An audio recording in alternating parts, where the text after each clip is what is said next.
Amen. Kailangan nakikita natin yung liwanag, yung ilaw. Tayong mga lingkod, tayong mga naging alipin na handa. Tayo yung naglalagablab ang ilaw natin. Na kailangan nating ilawan ng iba upang maliwanagan din sila. May mga tao na binibigyan mo na ng ilaw, ayaw nilang tanggapin sapagkat gusto nilang manatili sa dilim. Kapatid, ang Panginoon ay ilaw. Sabi nga, ano ba ang ilaw ng katawan? Amen? Ang ating mga mata. Kapag malinaw ang mata mo, malinaw ang nakikita mo. Ang ating buhay ay dapat mapuno ng liwanag. Pero, huwag tayong padaya sa dyablo. Sapagkat ang dyablo, nagkukunwari ding liwanag. Kunyari, aakitin ka niya sa mga pera, mga tawag ng laman. Kala mo nakikita mo yung liwanag mo doon, yung future mo doon. Yung pala, dadaling ka niya doon. Mga liwanag halimbawa sa katanyagan. Halimbawa, politiko ka, no? Okay, artista ka. Bibigyan ka niya ng liwanag. Gagamitin ng dyablo yun para iligaw ka. Kaya kailangan malakas ang pakiramdam natin sa liwanag na nagmumula sa Diyos. At paano natin makukuha yun kung hindi tayo araw-araw nakakarinig ng pagpapaalala ng Panginoon sa kanyang mga salita. Salamat sa Panginoon. Itong Facebook Live, lahat tayo may cellphone. Magagamit natin para lagi nating maliwanagan yung ating isip. Lalo na sa panahong tayo ay nadidiliman na. Gusto nang sumuko sa buhay. Puro reklamo na. Amen. Kaya nga diba may mga taong pumapatay ng kapwa kasi nagdilim ang kanilang isip. Nawalan ng liwanag. Amen. Ang salita ng Diyos ay liwanag. Ang salita ng Diyos ay katotohanan. Huwag tayong paligaw. Kasi once na nakakarinig ka ng salita ng Diyos, medyo natatauhan ka eh. Oo nga, no? Ito yung liwanag. Pero once na lumabas ka na ng bahay mo, ang dami mo nang makikitang iba't ibang liwanag. May patay sindi. Di po ba may pula, may asul, ano ibig kong sabihin? Iba't ibang tao na ang nakakausap mo, nakakasama mo. Eh yung mga tao yan, iba't iba ang liwanag ng isip niyan. Merong iba dyan pundido na. Amen? Pwede tayong mahawaan. Kaya kailangan alam natin, dala natin sa paglabas natin sa ating tahanan ang liwanag ng Diyos. Kasi ang mundong ito ay punong-puno na ang pang-akit ng dyablo. Bibigyan ka ng liwanag, kunyari, yung pala yung dulo nun, impyerno. Lalo na yung mga taong nanghihina ang kalooban, yung gusto nang magpakamatay. Yan ang pagkakataon na dapat. No? Kaya nga diba sabi ko sa inyo, itong salita ng Diyos, itong Tuesday Gospel, i-share nyo sa timeline nyo. Bakit? Eh kung may Facebook friends kayo na gusto nang magpakamatay, liwanag to, pag-asa to. At yun ang gusto ng Panginoon, yung liwanag na meron ako, isasalin ko sa iyo, ikaw naman isalin mo sa iba, hanggang sa liwanag, magliwanag na ang buong mundo sa salita ng Panginoon. Amen. Ito pong gospel na to, hindi lang to sa akin. Kasi habang ako ay nagsasalita, ako ay nagninilay. Si Brother Moises, nagnilay siya. Ikaw na nakikinig, meron ding pagninilay ang Diyos sa'yo. At pwede mong isama ito sa iyong pagninilay. Ikaw ba'y aliping handa na? Kaya, magnilay ka ng Tuesday Gospel, itatanong sa atin ng Panginoon, kamusta na ang kandila ng iyong pananampalataya? Kamusta na? Ikaw ba yung kandila na lumalagablab? Talagang ang lakas ng apoy, no? Siguro ang haba pa ng pisi o ng mitsa. O baka naman ikaw yung kandila ng pananampalataya mo ay paupos ng paupos ng paupos. Ibig sabihin ng lalamig ka na sa pananampalataya. O baka naman ikaw yung kandila na lumalagabab na, nagbibigay ka pa ng apoy sa iyong kapwa. Pangalawa, pwede mong isama sa pagninilay mo. Handa ka na ba sa second coming ng Panginoong Hesukristo?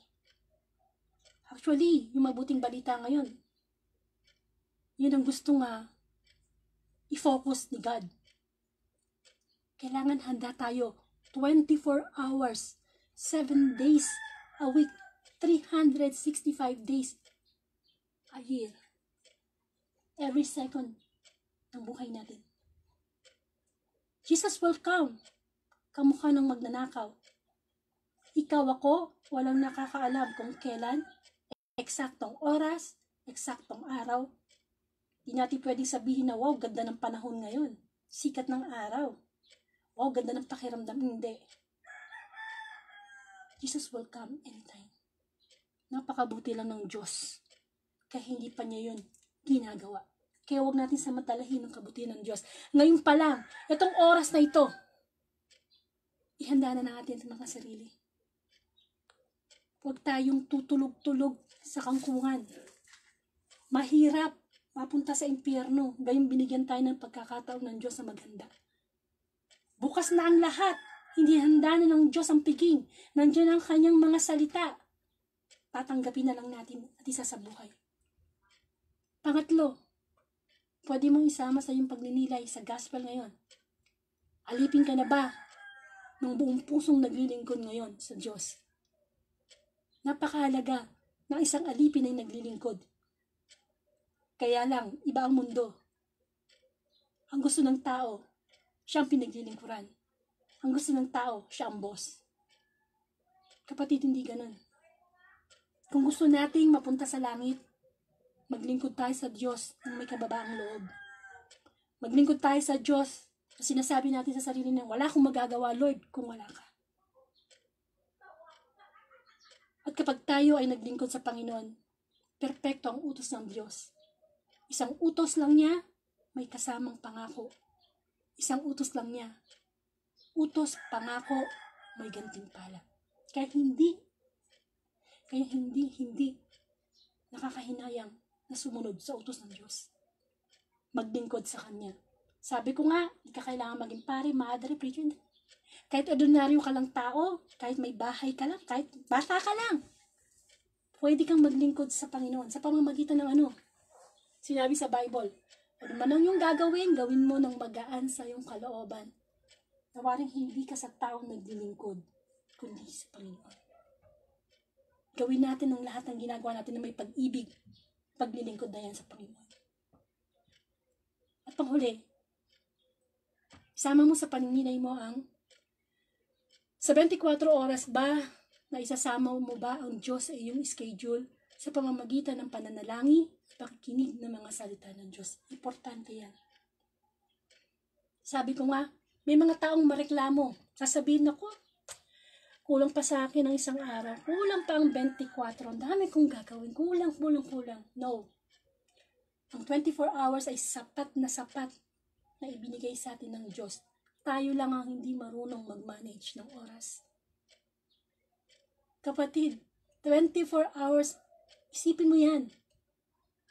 Kahit sabi mo pang 1 oras, 2 oras kang makinig ng salita ng Diyos, hindi ka lugi. Sapagkat nagtatanim ang Diyos ng aral sa ating puso sa tuwing tayo nakakarinig ng kanyang mensahe. At yan ang pinakamahalagang magagawa natin. To seek first the kingdom of God. Amen. Aliping handa. Sana ang sagot natin sa 4 na mga nabanggit ko na katanungan. Oo. Yes, Lord. Handa na ako. Handa na ako anytime na dumating ka. Handa na ako. Mawala ang lahat sa akin. Huwag lang ikaw. Handa na ako. Pinaghahanda na tayo ng Diyos. Nauubos na ang oras. Nasa last page na tayo ng Bible. Naganap na ang Old Testament, ang New Testament. Nasa last part na tayo. Revelation na, mga kapatid. Nagputukan na ang bulkan. Dumating na ang tsunami. Nagkaroon na ng mga bigmaan sa iba't ibang bansa. Dumating na si coronavirus. Kapatid, ano pa bang hinihintay natin? Hindi ba rin ba tayo maghahanda? Hindi madamot ang Diyos. Pwede natin gawin ang ating mga pangarap. Maghanda, mangarap. Pero unahin natin siya. Sapagkat pag inuuna mo ang Diyos sa iyong buhay, ibig sabihin, handa ka nang tumanggap ng mga pagsubok mula sa Kanya na kakayanin natin sa tulong niya. Amen. Ayan, mahilig kasi akong gumawa ng tula. Kanina ay pumasok sa isip ko, kaya i-share ko sa inyo. Tula ni Angelica para sa mabuting balita. Lagi na sana ay iyong maalala na tayo dapat ay aliping laging handa. Sapagkat maraming nauuna na nahuhuli at nahuhuli na nauuna. Kaya 24 oras kang magtiyaga sa paglilingkod sa Diyos na dakila. Upang ang second coming ng Panginoong Hesus, ikaw at ako ay mapasama sa langit ng kanyang gantimpala para sa mga aliping laging handa. Amen. Salamat sa Panginoon.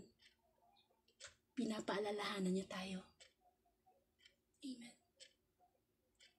Sana isipin natin na ang buhay pahiram lang. Ang lahat ng meron tayo, properties, mga mahal sa buhay, buhay natin, pahiram lang. Pinagkakatiwalaan lang tayo. Temporary lang ang buhay, apartment lang, nakiki-apartment lang tayo dito sa mundo. Ang una nating pinaghahandaan, ang buhay na walang hanggan. Kasi mahirap mapunta sa eternal punishment o yung buhay ng walang hanggang pagpaparusa sa impyerno. Kahit gusto natin maganda, hindi na tayo makakaalis doon. Amen po. Sana pagpalain kayo ng Diyos sa pagkarinig nyo ng mabuting balita at magkaroon po tayo ng pagnininay. Tayo magpagkaroon ng closing prayers sa ngalan ng Ama at ng Anak ng Espiritu Santo. Amen. Salamat po Panginoon sa mabuting balita. Tunay nga na muli mong ipinapaalala sa amin na kami laging maging handa. Kulang na kulang kami sa paghahanda, Panginoon. Hindi namin makita ang liwanag na nagmumula sa iyo sapagkat nadidiliman kami ng aming mga pansariling kagustuhan. Human will, hindi God's will ang nangyayari, Panginoon. Tulungan mo kami na ngayong tinasabi ngayon, new normal, ay maging new creation kami. Upang sa ganun, lagi naming maisip na ikaw, Panginoon, ikaw na laging naghahanda ng iyong mga salita. Tanggapin namin ito na may kababaang loob. Maraming pong salamat, Panginoon, sa patuloy na biyaya, spiritually and materially sa aking pamilya, sa pamilya ng Ferdinand family, ng Sales family, ng Dionisio family, ng Quacoyes family, ng Cunanan family, at lahat ng mga naka-online ngayon. At syempre, lahat ng mga Facebook friends ko po, pinapanalangin ko po ang inyong pamilya, na lagi kayong biyayaan, bigyan ng magandang buhay, pagpapala, pero higit sa lahat, yung mapalapit tayo sa Panginoon. Dalangin ko po yan sa ngalan ni Jesus. At gayon din sa mga nag-birthday, si Tondorde, si Vicky Tepperly. At gayon din sa magbe-birthday sa October 24, kaya Eliza Angela Tuason. Gayon din sa October 22, kay Princess Leia Pelingli. Ang mga batang ito ipinapanalangin ko, Panginoon, na gabayan mo sila sa paglaki, mapalaki sila ng kanilang mga magulang sa aral ng Diyos. Bigyan mo sila ng magandang kalusugan, makapagtapos po sana sila ng pag-aaral. Higit sa lahat, bigyan mo sila ng buhay na ganap at kasiyasiya sa pamamagitan ng pagsunod sa iyo, Panginoon. At ipinapanalangin ko po lahat na magbe-birthday, may anniversary, anumang okasyon, in Jesus' name, gabayan kayo ng Panginoon. At gayon din, prayer request para kay Josel Abella, para sa kanyang protection pag lumalabas siya sa COVID, at magbalik loob na siya sa Panginoon mula sa kanyang ate. Gayon din kaya Ate Belen na naoperahan October 15, naway paunti-unti Panginoon maka-recover na siya physically. Kay Brother Matt na patuloy na katatagan sa pagsubok na dinadanas niya ngayon. Kay Brother Gemar na bigyan mo siya ng magandang kalusugan, mahabang buhay, hindi siya magsawa sa paglilingkod sa iyo, Panginoon. Gayon din kay Sister Maribeth Quacoyes para sa kanyang kagalingan. At sa lahat ng mga taong may pisikal na karamdaman, kamukha ni Carl Nathan Enriquez, meron po siyang leukemia. Pagdasal po natin siya, no? Itong mga batang-bata na nagkakaroon ng sakit, ipanalangin natin sa Panginoon. Alam naman natin na walang imposible sa Diyos. Kaya din, prayer request para sa mabilis na kagalingan ng uncle ni Jonathan Temperley from England, mula sa mami niya, sa England. Naoperahan na po to, pero humihingi siya ng panalangin na mabilis na paggaling. At gayon din nananakit ang likod at ang tiyan ni Sister Baby de Guzman from ate niya at kuya niya. Lord, pagalingin mo ang kapatid namin ito. At kung ano kasayin nyo rin. Kung may mga nananakit sa inyong katawan, in Jesus' name, tanggapin mo ang kagalingang nagmumula sa Panginoon. Kayo din, rest in peace kay Father Sunny Ramirez, kay J.M. Nepomuceno from Balagtas, Bulacan, sa aming kabrother sa Calab, si Brother Lawrence Bong Rosas. Panginoon, dalangin namin lahat ng namayapa na ikaw na ang may hawak ng kanilang kaluluwa. Dalangin namin, Panginoon, na tanggapin mo sila sa iyong kaharian. Of course, Lord, ikaw ang maghusga. Ikaw ang magpaparusa. Nawa, maging paalala sa aming mga buhay, na yung mga namatay naming mahal sa buhay, ay masabi namin na bigyan kami ng kalakasan. Maraming salamat, Panginoon.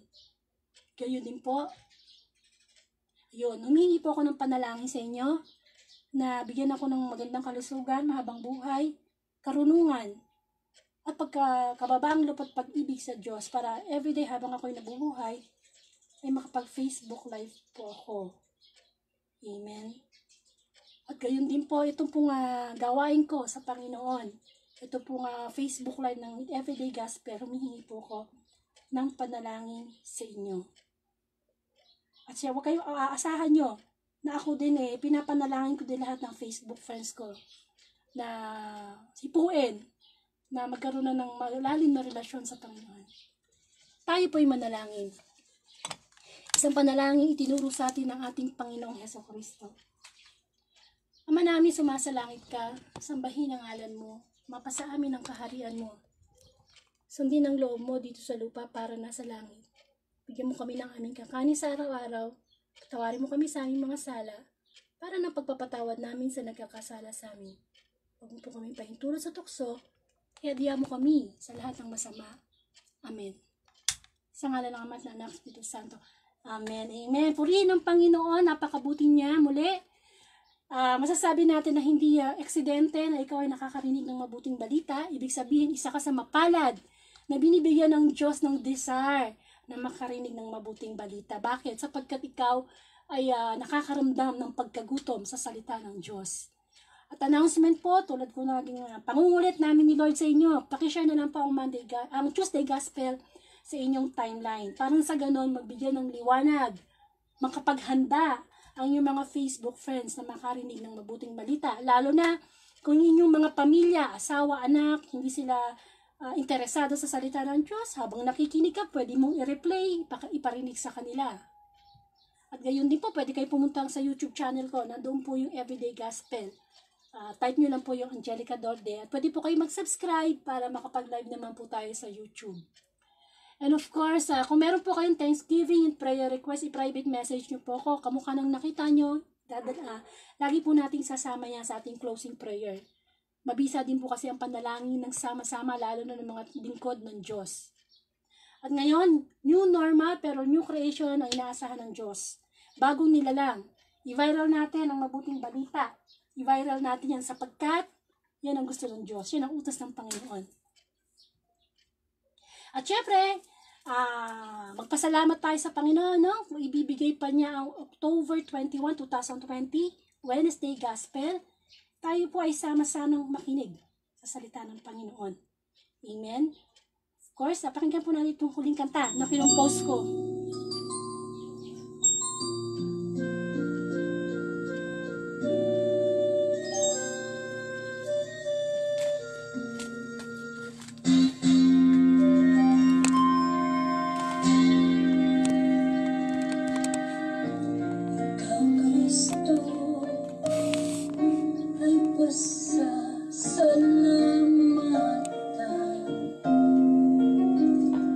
Sa bagong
Siyang nagmahal ng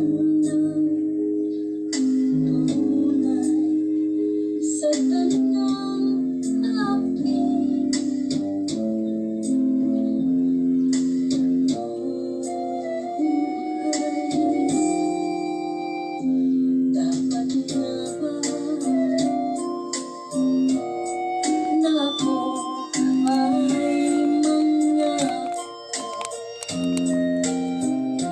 mamahalin kita dito sa aking puso. Ikaw, Kristo,